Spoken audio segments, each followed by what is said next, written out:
Kembali lagi di Apa Kabar Indonesia Pagi, langsung ingin menyapa Bang Rasa Mala Aritonang, pengacara dari Putri Chandrawati. Bang Rasa Mala, saya ingin mendengar tanggapan Anda, termasuk juga mengkonfirmasi pernyataan dari Febri Diansar, rekan Anda sama pengacara Putri Chandrawati yang mengomentari soal angka 8 tahun tuntutan jaksa. Katanya jaksa galau dan juga tidak konsisten, Bang Rasa Mala. Ya, saya pikir begini, pertama mesti kita pahami bahwa sistem peradilan pidana itu bekerja secara rasional ya. Jadi tidak mungkin, kita paham lah bahwa masyarakat marah atas peristiwa tersebut, keluarga korban terluka dan kemudian marah begitu emosional, tetapi sekali lagi tidak mungkin kemudian proses penilaian, kemudian tuntutan, termasuk nanti putusan, itu menggunakan pedoman emosional atau kemarahan publik tersebut. Itu jelas tidak mungkin. Artinya apa? Artinya dalam sistem peradilan pidana kita bekerja secara rasional berdasarkan bukti dan fakta-fakta. Jadi apa yang melandasi tuntutan dan putusan nanti harus bersandar pada fakta-fakta dan bukti-bukti. Makanya semalam Pak Jampidum menyinggung ada parameter yang digunakan untuk menentukan tuntutannya. Apa parameter tersebut dalam konteks hukum pidana? Ini semua fakultas hukum pasti paham bahwa ukurannya adalah sejauh apa peran kontribusi dari masing-masing pelaku, seberapa berat pencelaan terhadap kesalahan yang dilakukan oleh para pelaku, dan berapa besar pertanggungjawaban yang bisa dibebankan. Saya perlu garis bawahi bahwa yang diatur di dalam KUHP itu bukan minimum khusus seperti yang ada di Undang-Undang Tipikor.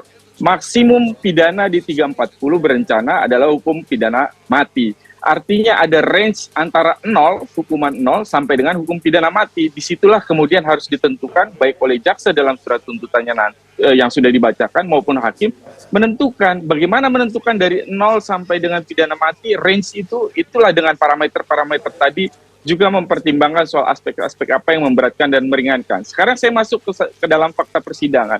Dari awal persidangan yang kami jalani sampai hari ini terakhir kemarin pembuktian, fakta menunjukkan bahwa kontribusi dari di luar Verdi Sambo dan Richard tidak ada kontribusi nyata dalam konteks 340. Itu ada di persidangan dan dihadirkan sebagai bukti. Misalnya ketika Putri Chandrawati, ini juga dikonfirmasi oleh Pak Jampidum semalam, misalnya Bu Putri Chandrawati ketika terjadi peristiwa tersebut, dia tidak ada di ruang tamu itu. Dia ada di dalam kamar, sedang istirahat dan mendengar letusan. Dia syok betul begitu letusan itu muncul, kemudian dijemput suaminya dan seterusnya. Artinya peran-peran itu diukur masing-masing. Tidak bisa dihindari karena dalam peristiwa ini Pak Ferdi Sambo dengan Richard, ini kita bicara soal hubungan kausalitas ya, antara timbulnya akibat, ada korban yang mati dengan siapa yang menyebabkan kematian tersebut. Itu adalah tembakan dari siapa? Dari Richard. Bagaimana Richard bisa menembak? Ada dialog antara di Richard dengan Ferdi Sambo. Itu fakta di persidangan. Lalu peran KM, peran Ricky, apalagi Ricky yang sudah sempat menolak ketika diminta. Artinya tidak logis, tidak rasional. Ini sudah sejak dari awal saya sampaikan tidak rasional kalau kemudian Richard misalnya sebagai eksekutor, sebagai material dader kemudian dihukum lebih rendah daripada orang yang sudah pernah diminta tetapi menolak. Hukum menuntut bahwa semua orang itu mengambil keputusan dengan benar. Itu konteksnya sebenarnya dalam kerangka hukum pidana. Dan sebenarnya hukuman hari ini yang disebutkan tuntutan yang disampaikan oleh jaksa penuntut umum 8 tahun terhadap Bu PC itu juga satu tuntutan yang berat untuk Bu PC karena fakta persidangan menunjukkan pada dasarnya tidak ada kontribusi Bu PC selain bahwa pada tanggal 8 ia menyampaikan laporan kepada suaminya terjadi kekerasan seksual di tanggal 7 dan atas laporan tersebut telah memicu emosi Pak Ferdi Sambo sehingga terjadilah kejadian di Duren 3 tersebut. Pertanyaan hukumnya apakah kemudian karena melaporkan ada kekerasan seksual, kemudian yang bersangkutan dianggap jadi terlibat karena menyebabkan suaminya emosi dan kemudian terjadi kejadian di Duren 3. Saya kira hukum pidana tidak demikian gitu loh. Itu mungkin yang perlu dipahami oleh masyarakat, juga oleh berbagai pihak, supaya bisa mendudukan perkara ini secara proporsional. Baik, saya mau ke Bang Martin. Kalau melihat dari tuntutan dulu ya, kepada PC ini 8 tahun penjara, sedangkan Eliezer 12 tahun penjara, walaupun tadi dikatakan oleh Bang Rasa Mala, ini tidak rasional kalau dari versi kuasa hukum PC. Kalau dari kuasa hukum atau keluarga almarhum seperti apa? Kita ngomong kekerasan seksual ya, karena ini keluarga sudah kami habis ini kami akan meminta pertanggungjawaban ya terhadap orang-orang yang selalu meresonansi terjadinya kekerasan seksual, kepribadian ganda, yang mana tidak pernah terbukti di depan persidangan. Lalu yang kedua, tadi dibilang rekan kita ya, dia menyepakati bahwa inisiator dan pemicu terjadinya tindak pidana ini adalah Putri Chandrawati. Kalau kita kaitkan dengan kesimpulan jaksa yang mengatakan tidak ada kekerasan seksual, lalu yang disimpulkan adalah perselingkuhan, ya, dan menurut jaksa 340 ataupun pembunuhan berencana itu terbukti sah dan meyakinkan menggunakan pasal 55 ayat 1 untuk Putri Chandrawati. Oleh karena itu, sebenarnya Putri Chandrawati ini masih ada satu peran aktif lagi yang tidak dicantumkan. Apa?